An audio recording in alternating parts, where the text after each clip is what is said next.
Welcome back to Gupta Sciences. We're talking Physics 11. Specifically, again, we're talking about momentum and collisions in two dimensions. In part one, we looked at two objects coming at each other at 90-degree angles to each other and then going off together in an inelastic collision.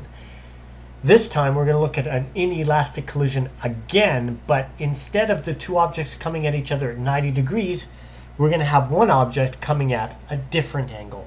Just like in the last situation, we are going to look at the horizontal and vertical momentums before and after.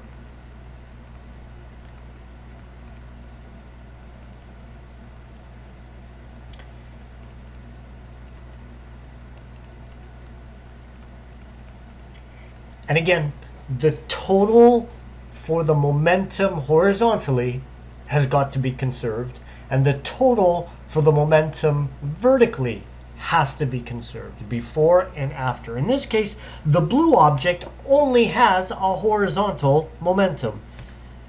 The red object, however, has a horizontal momentum this way, and it has a vertical momentum this way. Let's get a color we can see. Let's go green. So the horizontal momentum in orange for the red and the vertical momentum in green for the red. And what that means is we can solve this red object by looking at triangles. Now, one of the things I forgot to do here is I forgot to tell you specifically what angle this object is coming at, and that would have to be given to you in the equation. And so I will tell you that this object is moving in this direction at an angle of 40 degrees. I have to tell you that, otherwise I can't solve the vertical and horizontal components for that. My mistake. First object in blue has horizontal components. Its horizontal components include a mass of 30 and a velocity of positive 7 meters per second, which means it's got 210 kilogram meters per second for its horizontal momentum. The red object, however, has to be solved for its horizontal momentum, and that is done by doing this. This is going to equal 25 times 5, so that's 125 that way. This is 40 degrees, so therefore this side is going to be the cosine of 40 degrees is equal to the adjacent, which is the side I'm looking for, divided by 125. And when I do that, that means the horizontal is going to be cosine of 40 degrees times 125. And when I get that, my horizontal is going to be 95.76. But it's going to the left, which means this is going west, which means this has got to be negative. And so as a result of that going to the left and going negative, what that means is the total here is going to be 210 minus 95.76. 210 minus 95.76. And so the total momentum that's left is 114.24 kilogram meters per second horizontally. Vertically, the blue one has a momentum of 0 because there's no up or down motion in that object. But for the red object, there's this side. And this means that it's going to be equal to the sine of 40, because it's the opposite side of that angle, which is going to equal the opposite side we're looking for over 125.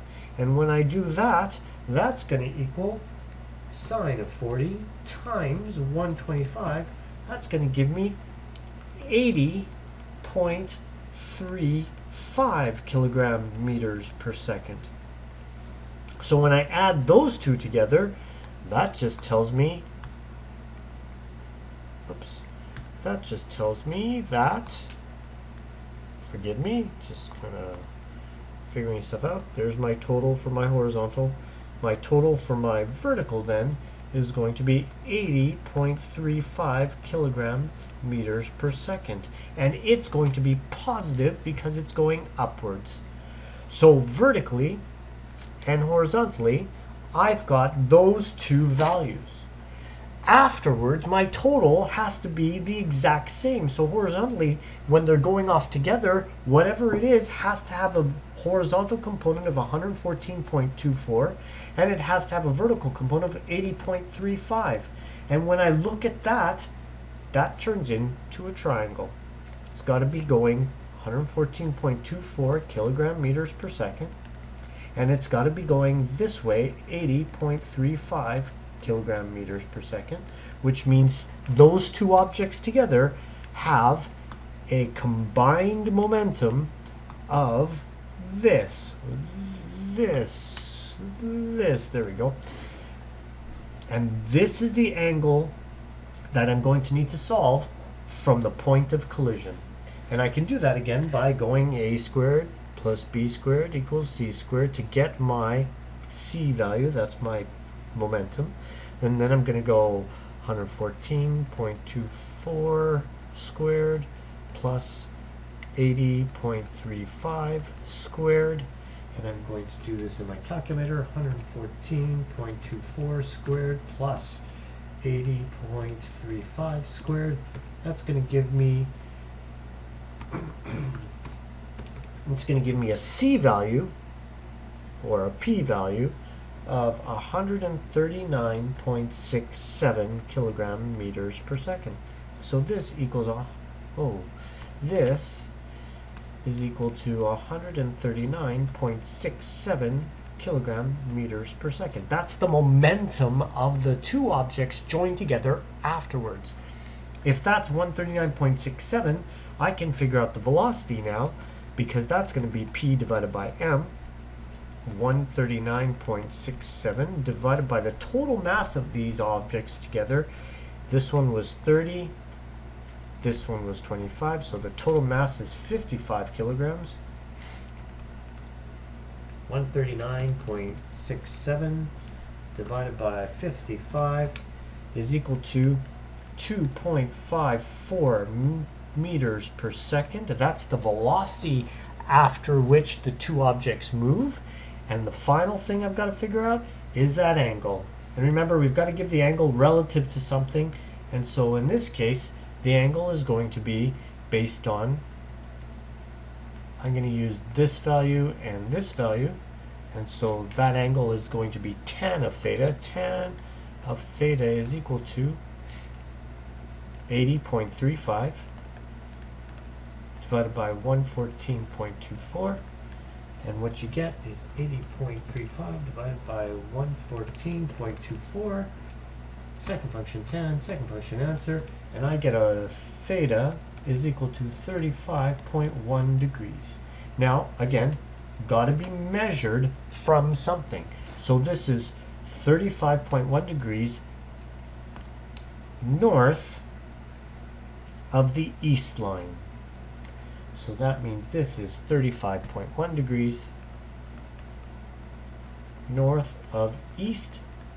I know that the velocity is going to be equal to 2.54 meters per second. And I know that the momentum of the combined objects is 139.67 kilogram meters per second. The momentum before has to equal the momentum after. The horizontal momentum must equal the horizontal momentum. The vertical momentum must equal the vertical momentum. If anything's moving at an angle before, then it's got to have parts. And those parts have to be taken into account. For Gupta Sciences, I'm Mr. Gupta.